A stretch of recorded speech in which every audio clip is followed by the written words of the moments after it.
And now moving on to, the Giants. Obviously, in the previous weekend in the post-game conference, Joe Judge sort of went on an 11-minute rant about why fans should still have faith in the Giants. And we do have a Giants fan now, Brian. I mean, what do you think? Do you think he'll be the coach next year? I mean, what do you think about the whole situation, the way he responded, and how the Giants should respond? I mean, so we're cut for time here on one-on-one, but after hearing all this, I wish I could go on an 11-minute rant. I mean, what is this guy doing? Like, that's what my immediate thought was when I saw all of this. Like, are you serious? I mean, the Giants, not really to the fault of Joe Judge recently, but they've been a disaster this year. They've been a total disaster. And I'll credit that more to Mike Glennon coming in and just being horrible. That's where the basis is. So he's not necessarily at fault for them being 4-12 right now. But I mean, is he the coach going forward? I don't think so. And which kills me to say, because I was so high on this guy after last year. They start off last year 1-7, but then they go 5-3 down the stretch, miraculously are in playoff contention because the NFC East was horrible. And it was a lot of fun down the stretch last year, just hoping they could get into the playoffs. So it was really exciting. And I was really high on Joe Judge. I thought the Giants got their guy. This is the right guy. And I feel like in 2021, he just got totally exposed as just not a great coach. I mean, obviously his press conferences could be better. I think he's really annoying to listen to at times in press conferences, but that is what it is. But just in game too, he doesn't use timeouts well at all. I mean, there were so many instances, especially earlier in the season, where he would just, burn timeouts randomly. And I think the last time I was on one-on-one was before the Dolphins game. And I was still, Joe Judge was still in my good graces. I didn't really want to, write him off immediately.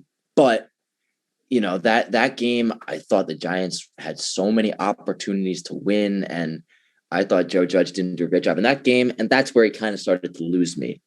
And now he's going on these ridiculous rants about a bunch of nonsense. He keeps saying, okay, we're building the foundation. We're building the foundation. Guess what? This was supposed to be the year where they were supposed to contend. This was supposed to be the year they were good. And none of that has happened. But he's talking about stuff that doesn't even matter, because the big important thing is the product on the field. So why do I care that people are coming to your office twice a day, begging you to come back to the Giants? Why do I care that people call you on other teams twice a week, wishing they could have stayed with the Giants? Who cares? And also, how much truth is there to any of that? Do you really think that, I don't know, Dalvin Tomlinson, the only names that come to mind are Dalvin Tomlinson and Kevin Zeitler, who left the Giants. And, they're on the Minnesota Vikings and the Baltimore Ravens. I mean, do you think any of them are begging to come back to the 4-12 Giants? I don't think so. I mean, this is just ridiculous. And he's just shooting himself in the foot right in front of our eyes. It's crazy. And I'll let you guys jump in and, give your thoughts on Joe Judge. But I mean, this is just unbelievable. Joe Judge is 10-22 in 2 seasons with the Giants, and he's just imploding right before our eyes. And the more ridiculous thing is that John Mara says he's found the next Bill Parcells in Joe Judge. You see, it's ridiculous. But now there are recent reports that he might not come back, which is odd, which might explain the rant of him essentially just begging John Mara to keep him as the head coach.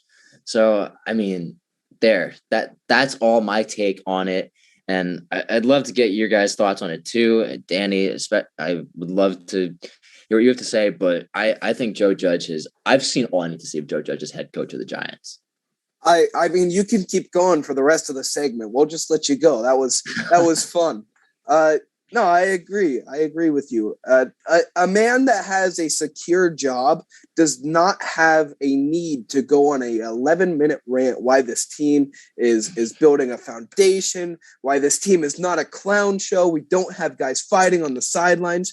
Who cares if you got guys fighting on the sidelines? Like you said, there's been Super Bowl winning teams that guys fight on the sidelines.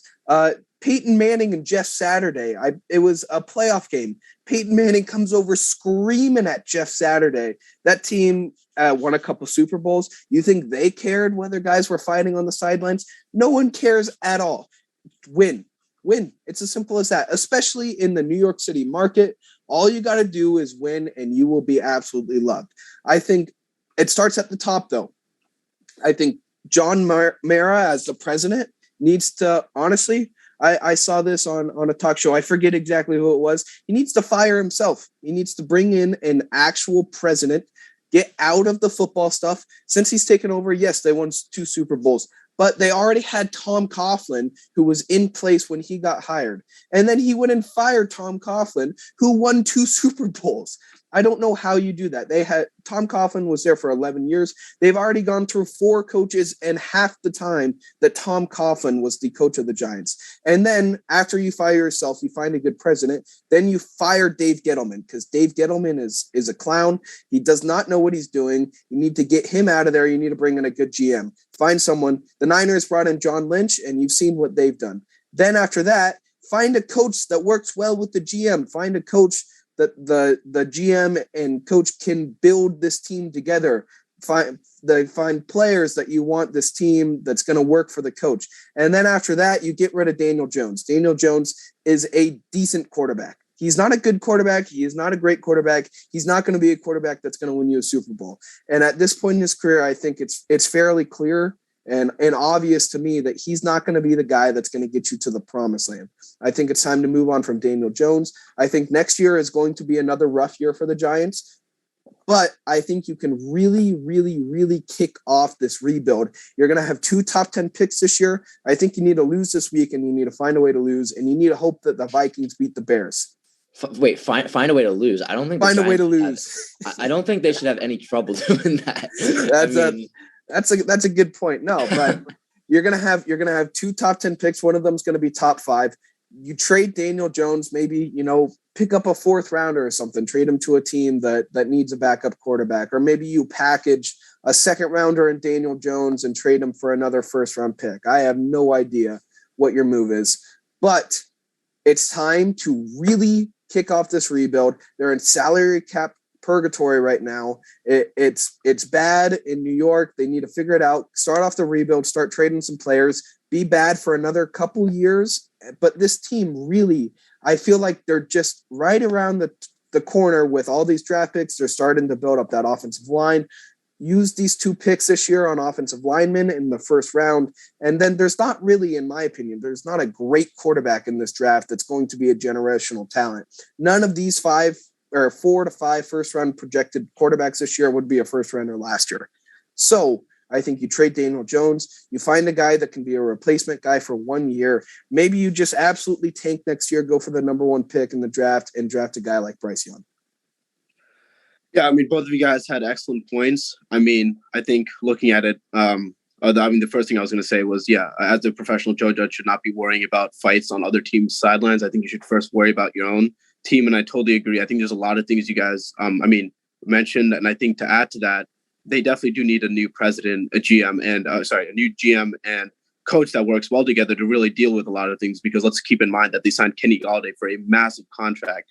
And I mean, what did he do this season? Like, he had 0 touchdowns. He didn't really do that well. And given the $72 million contract they gave him, and on top of that, they also have Saquon to deal with, because now it's really going to be a gamble, because with Saquon, he's very injury prone. But then there's also the argument that can be said about their just terrible offensive linemen that basically gave him no help. And there's just so much, there's just a lot of murky waters that needs to be navigated. And I mean, let's be honest, I think both of you guys said it the best. I think they really just need a solid GM and coach to really navigate through that and be able to effectively draft the right players, whether it be, defensive players or offensive players.